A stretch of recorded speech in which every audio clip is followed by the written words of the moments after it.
Kalian pikir hanya manusia yang merayakan Natal? Tidak, semua orang menyukai Natal. Dan dimanapun kau tinggal, kau pasti mempunyai Sinterklas versimu sendiri. Iya, benar. Tapi Natal kali ini akan jadi sangat istimewa. Karena untuk pertama kalinya dalam 1 abad, salah satu hadiahnya dikembalikan ke pabrik. Dan di dalam kotak, dia menemukan Jim. Tidak heran mereka mengembalikannya. Dia adalah manusia. Bagaimana bisa ada di sini? Tapi Putri Duyung Sinterklas baik hati. Dia tidak bisa meninggalkannya. Meskipun kepiting kelomangnya tidak mendukung gagasan itu. Dia mengadopsi Jim. Jim tidak percaya yang dilihatnya. Natal bawah laut benar-benar menakjubkan. Mereka bahkan punya pohon. Ruby sangat ingin Natal ini jadi Natal yang tidak terlupakan bagi Jim. Tapi Jim tidak senang. Natal kali ini, dia minta Sinterklas untuk membatalkan Natal. Selama bertahun-tahun, Jim mengaitkan Natal dengan atmosfer yang sangat buruk. Keinginannya itu membuat sedih pembantu kecil Sinterklas. Tapi Ruby tidak akan mewujudkan keinginan itu. Alih-alih, dia mau membuktikan pada Jim bahwa Natal itu sangat indah. Sabar saja ya. Untuk membawa Jim ke dalam semangat Natal, dia harus mencoba bekerja di pabrik. Sinterklas dan pembantu kecilnya sudah meluangkan waktu setahun menyiapkan hadiah istimewa untuk semua anak. Mereka selalu membuat Natal tidak terlupakan. Meskipun Jim orang yang suka jahil, dia juga mendapat kejutan. Tapi Nick si ubur-ubur mendapat kejutan terbesar tahun ini bersama dengan Casey. Jim membuat kekacauan di dunia bawah laut. Jim itu tidak sepenuhnya baik. Dia benar-benar benci dengan Natal. Dan dia senang merusak hari semua orang. Dia melempar salju ke siapa saja. Tapi apa yang dia kira salju sebenarnya adalah makanan ikan. Serpihan ikan ini berarti saatnya makan siang. Jim harus banyak belajar tentang dunia di mana dia berada. Sepertinya kepiting ini sangat menyukainya. Dalam hatinya, Jim ingin Natal yang sesungguhnya. Tapi dia bertingkah seakan-akan terlalu besar untuk itu. Dia tidak peduli dengan liburan kekanak-kanakan yang konyol ini. Tapi liburan kekanak-kanakan ini bukanlah permainan anak-anak. Karung hadiah ini sangat berat. Jika tidak memakai sihir, tidak mungkin bisa mengangkatnya. Kita perlu bantuan orang luar. Karena Putri Duyung Sinterklas sedang diet, maka pembantu kecilnya yang dapat semua kue dan susu. Dan si kepiting kelomang adalah yang terbaik. Dia sudah jadi karyawan teladan 5 kali berturut-turut. Dia bisa makan semua makanan ini sekaligus. Tapi tahun ini, berkat Jim, dia harus berjuang. Jim tidak pernah melewatkan kesempatan untuk jahil. Tapi susu bubuk yang dia pakai sebenarnya membantu tim Nyonya Sinterklas. Hanya sekedar jejak bisa membuat orang jadi lebih percaya. Semakin mereka percaya, semakin banyak sihir yang Sinterklas dan pembantunya gunakan. Banyak yang harus dikerjakan di malam Natal. Yang dilakukan bukan hanya menyiapkan hadiah saja. Bagaimana dengan makanan? Berkat Jim, tahun ini rasanya akan sedikit berbeda. Jadi jangan kaget jika kuemu terasa seperti pasta gigi. Atau jika kau tidak kebagian karena kepiting kelomang terlalu lapar. Dia bahkan tidak peduli rasanya. Jika lapar, harus makan. Jangan cemaskan giginya. Gara-gara Jim mengubah resepnya, gigi kepiting kelomang jadi bagus dan kuat. Aku yakin dia sanggup menggigit kail ikan. Hei, jangan dicoba. Aku hanya bercanda.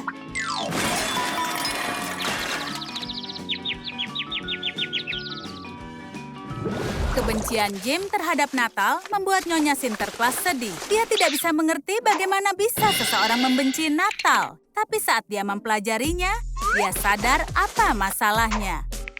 Jim selalu saja kesepian. Dia belum pernah mengalami Natal yang sesungguhnya. Dia bahkan tidak menginginkannya lagi. Sinterklas harus melakukan sesuatu untuk ini. Semakin mendekati hari Natal, Jim semakin mudah marah. Tapi Nyonya Sinterklas berpikir dia bisa mengubahnya. Dia hanya perlu lebih mempelajari tentang Natal. Kau mau naik kereta luncur? Sekarang Jim tampak senang. Ini lebih baik. Lihat, Natal itu seru kan? Jim mulai mengerti sekeras apapun dia berusaha menjadi pemarah saat dia melihat betapa banyaknya anak-anak. Dia sadar tidak semuanya bisa mendapatkan hadiah. Dia tidak bisa membiarkan hal itu. Ada anak yang sedih di hari Natal adalah hal terburuk yang bisa dia bayangkan. Nyonya Sinterklas senang melihat Jim karena tidak berusaha menjahili siapapun. Dia melakukan hal yang sangat baik. Tapi waktunya hampir habis. Saat Jim menggali ke dalam tas, seekor ikan kecil memergoki mereka. Untungnya Nyonya Sinterklas adalah putri duyung dan bisa menghipnotis dengan nyanyiannya. Tidak ada yang tahu rahasia mereka, dan itulah keajaiban Natal. Mungkin kau mengira kepiting ini bodoh, tapi dia selalu belajar dari kesalahan. Kail ikan itu sudah mengajarinya agar jangan pernah dekat-dekat. Tapi dia lagi-lagi lapar. Jim mengkhawatirkannya. Bagaimana dia bisa membantu kepiting lapar? Ini bisa berakhir sangat buruk. Pengalih perhatian dibutuhkan agar tidak memikirkan makanan. Bagaimana jika memberinya diet yang sehat? Tapi Jim tidak tahu apa makanan kepiting dan dia hampir memberinya telur ikan. Untung saja ayah tuna ada di dekat situ dan menyelamatkannya. Jim benar-benar penasaran pada cangkang kepiting kelomang. Apa yang dia simpan di sini? Dia punya kesempatan mengintip ke dalam. Ternyata di dalamnya bagus dan lapang. Memang ide bagus membawa seluruh rumah di punggungmu. Tapi kepiting sadar ada yang tidak beres. Dia merasa sepertinya ada yang mengawasinya. Oh tidak, itu wajah Jim berada di dalam cangkangnya. Ini benar-benar menyinggung. Kau tidak tahu soal etika kepiting. Semua tahu kalau kepiting perlu makan yang banyak. Bahkan penghuni daratan tahu soal itu. Tapi menangkap kelomang alih-alih ikan sangatlah mengecewakan. Tidak bisa dibuat sup dan mungkin dia malah mencapitmu atau mencuri barang-barangmu. Jika sesuatu dicapit kepiting, semoga bisa diambil. Nyonya Sinterklas ingin menunjukkan sesuatu pada Jim. Saat Natal, semua anak-anak di bawah laut akan bermain Squid Game. Tapi bukan Squid Game yang itu. Tidak ada lomba gila atau baju terusan merah muda. Game ini benar-benar lucu dan sangat seru. Tempelkan saja tentakel di cumi-cumi dengan mata tertutup. Jauh lebih sulit dari kelihatannya, tapi ini seru. Bahkan kepiting pun tersenyum. Setiap tahun sebelum jam 12 malam, semua makhluk bawah air menonton pengumuman oleh Raja dan Ratu Duyung, serta Presiden Neptunus. Setiap tahun dia memberitahu semua janjinya untuk tahun depan. Kita akan mengurangi polusi sebesar 1%. Jim perlu melihat ini masalah besar. Tapi kali ini sudah pasti ada sesuatu yang tidak beres. Mungkin karena kepiting menjepit kabel. Jangan biarkan kepiting menjadi tukang listrik. Tapi jujur saja, mereka hebat menyalakan lampu. Semua terpesona dengan pertunjukan. Pengumuman itu menjadi terkenal. Meskipun Jim mulai bersikap hangat menjelang Natal, dia masih saja jahil. Kali ini benar-benar gila, sampai hampir membuat kepiting kehilangan akal. Dia pikir Jim terjebak dalam ornamen. Meskipun mereka tidak selalu akur, sebenarnya kepiting peduli. Dia ingin menyelamatkan temannya. Jadi, dia memecahkan ornamen itu dan membangunkan Nyonya Sinterklas. Jim sudah berhasil dengan leluconnya. Kepiting tidak suka terlihat bodoh. Tahun ini, populasi bawah laut sudah tumbuh sangat banyak. Artinya, banyak pekerjaan yang harus dilakukan. Sinterklas dan pembantunya tidak punya cukup hadiah. Natal berada dalam bahaya. Tapi untungnya ada Jim di sini. Meskipun dia tidak suka Natal, dia mau membantu menyelamatkannya. Berkat kerjasama tim mereka, tidak ada satupun ikan kecil yang tidak mendapatkan hadiah. Tapi tunggu, masih ada lagi. Jim juga sudah menyiapkan beberapa hadiah untuk keluarga barunya. Lihat betapa senangnya dia. Dia ingin menyebarkan kegembiraan. Kepiting mendapat garpu baru dari kail ikan. Jim yang membuatkan itu untuknya. Dan ada sesuatu yang istimewa untuk ibunya. Jim memberikannya kaki. Itu hanya lelucon saja. Jim memberinya hiasan Natal yang indah. Ini bintang emas. Dan Sinterklas tidak lupa dengan Jim. Untuk pertama kalinya setelah bertahun-tahun, dia mendapatkan hadiah. Apa isinya? Tapi dia tidak sempat membukanya karena itu semua hanya mimpi. Atau tidak?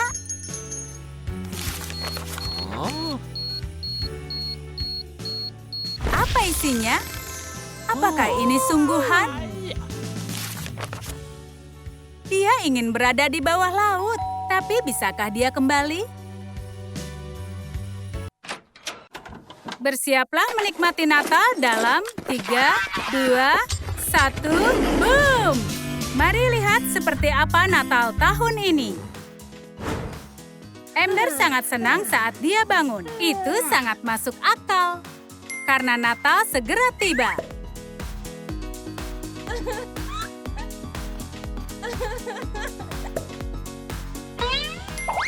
Mari lihat daftar tugasnya. Wow, dia hanya punya satu tugas kecil yang harus dilakukan. Menghias pohon Natal.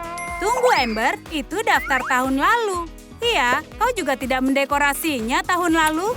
Iya, tidak ada yang bisa dilakukan. Kau harus dapat daftar baru untuk tahun ini. Singkirkan yang lama. Dia akan lakukan sepanjang tahun. Dan dia tidak akan lupa untuk menghias pohon. Pagi Caroline tidak seindah itu. Perutnya keroncongan dan pelayannya tidak membawakan sarapan. Tapi rumahnya kosong. Di mana semua orang? Caroline akan mengatasi semua hal ini. Panggil penjaga. Tapi dia juga sedang liburan. Caroline, apa kau sudah lupa? Kau meliburkan semua orang. Karena ini malam Natal. Jadi jika butuh bantuan, ini pria yang tahu banyak tentang bekerja di hari Natal. Kita lihat bagaimana kabar Amber. Dia akan mencentang kotak pertama di daftar. Dia menulis surat untuk Santa. Apa yang dia mau tahun ini? Dia ingin semua keinginannya jadi nyata. Begitukah cara kerjanya?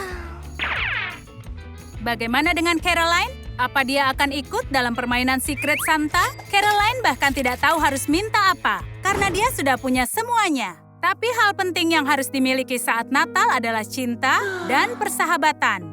Meskipun Caroline kaya, dia masih kesepian. Tapi dia ingin hadiah yang sempurna. Dia menginginkan seorang teman sejati. Dia berharap keinginannya jadi nyata. Sekarang lihat siapa Secret Santanya. Ini amplop yang familiar. Dia akan menjadi Secret Santa Amber. Dan ini dia. Ini suatu kebetulan. Amber menarik surat Caroline. Caroline sangat sibuk bersiap-siap untuk Natal. Semuanya menjadi luar biasa. Pohonmu terlihat keren.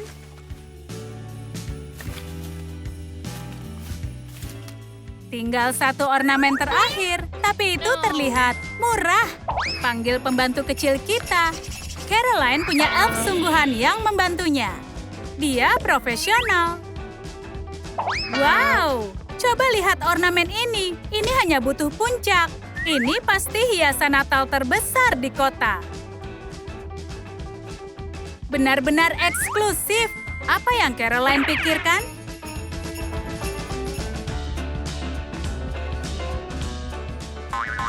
Dia mau bayar berapa saja untuk ornamen raksasa ini. Caroline harus jadi yang terbaik dengan ornamen ini. Peri kecil tidak menyangka akan melihat uang sebanyak ini.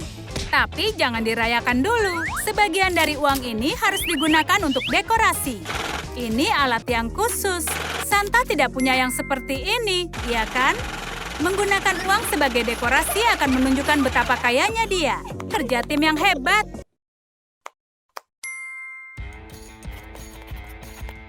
Hal berikutnya dalam daftar Caroline memberikan hadiah pada orang terdekat dan tersayang. Dia lupa semua itu. Dia pasti butuh bantuan.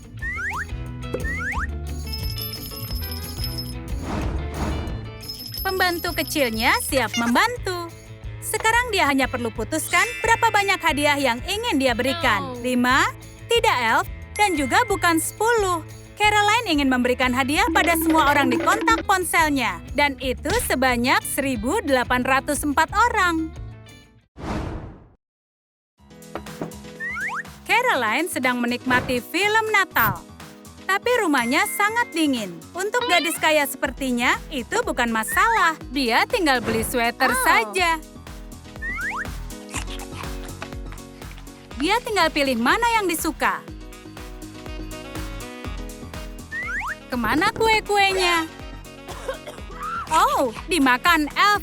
Ya, karena kau di sini, maukah membantu Caroline dengan sweaternya? Kau punya ide, ya kan? Kau tidak akan temukan sweater seperti ini di toko. Elf ingin menambahkan satu sentuhan terakhir. Sangat bernuansa Natal.